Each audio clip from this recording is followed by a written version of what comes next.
He was the last Emperor of Austria, the last King of Hungary, Croatia and Bohemia, and at the time of his birth, nobody would have thought that he would one day succeed to the Austro-Hungarian throne. In today's video, we are talking about Charles I, the last monarch of the House of Habsburg-Lorraine.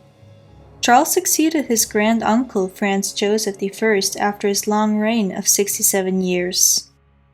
Charles was the son of Archduke Otto Franz of Austria and his wife Princess Maria Josepha of Saxony, and was born on August 17, 1887. At the time of his birth, he was sixth in line to the throne, so it seemed pretty unlikely that he would one day become Emperor of Austria and King of Hungary. If we take a closer look at the line of succession at the time of his birth, we can see that the then reigning Emperor Franz Joseph had a son named Rudolf who was set to succeed to the throne. But Rudolf tragically committed suicide in 1889. Although Franz Joseph still had two living daughters at that time, the crown could not be passed on to the eldest one, as a daughter could only inherit the throne if there were no more male members of the dynasty living. And so Franz Joseph's next younger living brother, named Karl Ludwig, became heir to the throne. However, Karl Ludwig died in 1896, making his son Franz Ferdinand heir to his uncle. Franz Ferdinand married morganatically in 1900, making all of his future children ineligible to inherit the throne. Franz Ferdinand and his wife were famously assassinated in Sarajevo in 1914, which was one of the events that sparked World War I. After his assassination, his nephew Charles became the next heir to Franz Joseph, as Ferdinand's younger brother had already passed away at that time. Charles grew up wherever his father was stationed with his regiment before settling in Vienna. Despite all traditions, Charles attended a public gymnasium before joining the army. He became an officer stationed in Prague, where he also studied law and political science from 1906 to 1908. Charles further remained in the army for the next few years, being stationed within Bohemia. Charles married Princess Zita of Bourbon-Parma in 1911. Princess Zita was the 17th out of 24 children of the Duke of Parma. She met the 5-year-older Charles when both were still children. Charles and Zita lost sight of each other after their first meeting and did not meet again until 10 years later. Around 1910, rumors started to spread that Zita had become engaged to a distant Spanish relative. Upon hearing this news, Charles rushed to his step-grandmother, who happened to be Zita's aunt, to ask her about the rumor. It turned out to not be true, and Charles breathed a big sigh of relief. The following year, Charles asked Zita's parents for her hand in marriage, and on June 13, 1911, their engagement was made official. The wedding followed on October 21st of that same year. Charles and Zita had a total of 8 children together. The eldest of them, Otto, who became crown prince, died only 11 years ago. The then Emperor Franz Joseph was glad to see his grandnephew in a dynastic marriage, as his heir presumptive at that time, Franz Ferdinand, had married morganatically. The morganatic marriage of Franz Ferdinand banned all of his future children from the succession. Up until the assassination of his uncle Franz Ferdinand, Charles was not introduced to the state affairs. As heir presumptive, his 84-year-old granduncle started to initiate his political education, but this was interfered by World War I. At the beginning of the war, Charles was stationed at Teschen but exercised no military influence.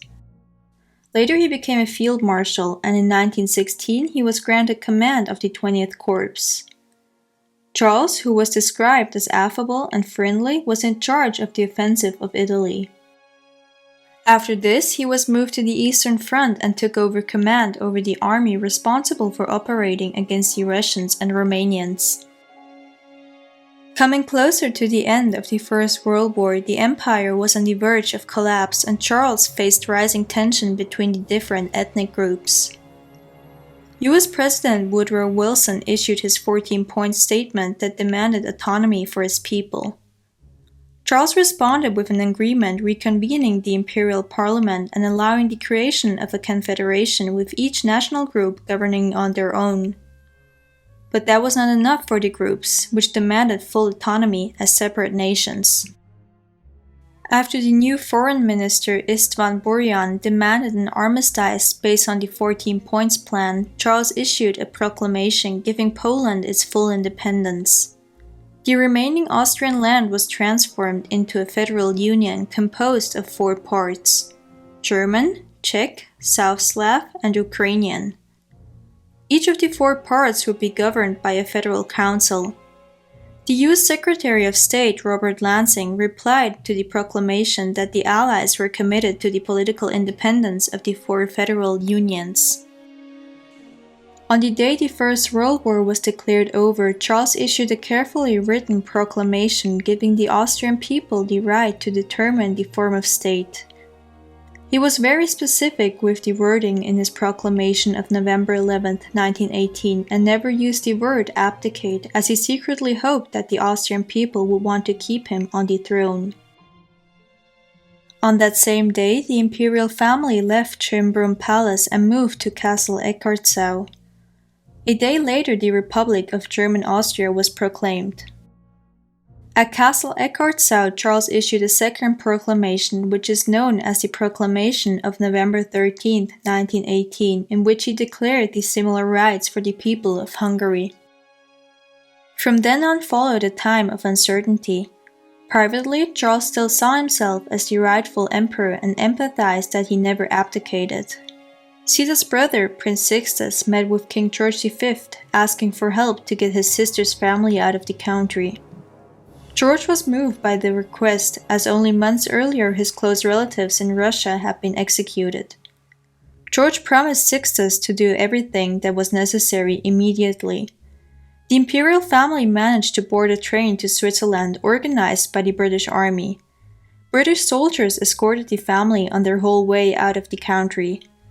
After their arrival, they firstly lived at Castle Waldeck. On April 3rd, the Austrian parliament issued the Habsburg Law, which dethroned and banished the Habsburgs. Further, Charles was banned from ever returning back to Austria, and other male members of the Habsburg family were only allowed back if they renounced all intentions of reclaiming the throne and if they accepted their status as ordinary citizens. In 1921, Charles attempted twice to reclaim the throne of Hungary as he was encouraged by Hungarian royalists. However, his attempts failed as Hungary's regent, Admiral Miklos Horthy, did not support Charles's plans. After the failed attempts, Charles and Zita were arrested in Hungary and quarantined at Tihany Abbey. It was decided to exile the last imperial family of Austria in Madeira, as it was an isolated island and easy to guard. After an almost 3-week-long journey, Charles and his pregnant wife arrived on the island on November 19, 1921, where they lived at Funchal at Villa Vittoria. Their children arrived in February 1922. The conditions in which the family lived were very impoverished compared to their life at Schönbrunn Palace. On March 9, 1922, Charles caught a cold which developed into bronchitis, which later progressed to severe pneumonia. After suffering 2 heart attacks in the month of March, Charles died on April 1, 1922. His then 7-month pregnant wife and his eldest son Otto were at his bedside. Charles's last words to his beloved wife were, "I love you so much." His remains, except for his heart, are buried on Madeira and not like traditional for members of the Habsburg family in the imperial crypt in Vienna. His heart is entombed in Switzerland. Catholic Church leaders have praised Charles for putting his Christian faith first in making political decisions and for his role as a peacemaker during the war, especially after 1917. His canonization began in 1949, and in 1954 he was declared a servant of God. In 1972, Charles's tomb was opened for the continuation of the process and was found to be incorrupt. On October 3, 2004, Charles was declared blessed in a beatification ceremony by Pope John Paul II. He also declared October 21st, his wedding day, to be Charles's feast day. Charles left his wife a widow at the young age of 29. Roughly 2 months after the death of Charles, Zita gave birth to a daughter named Elizabeth. Zita from then on took care of their 8 children and never remarried. She outlived her husband by 67 years and died at the incredible age of 96.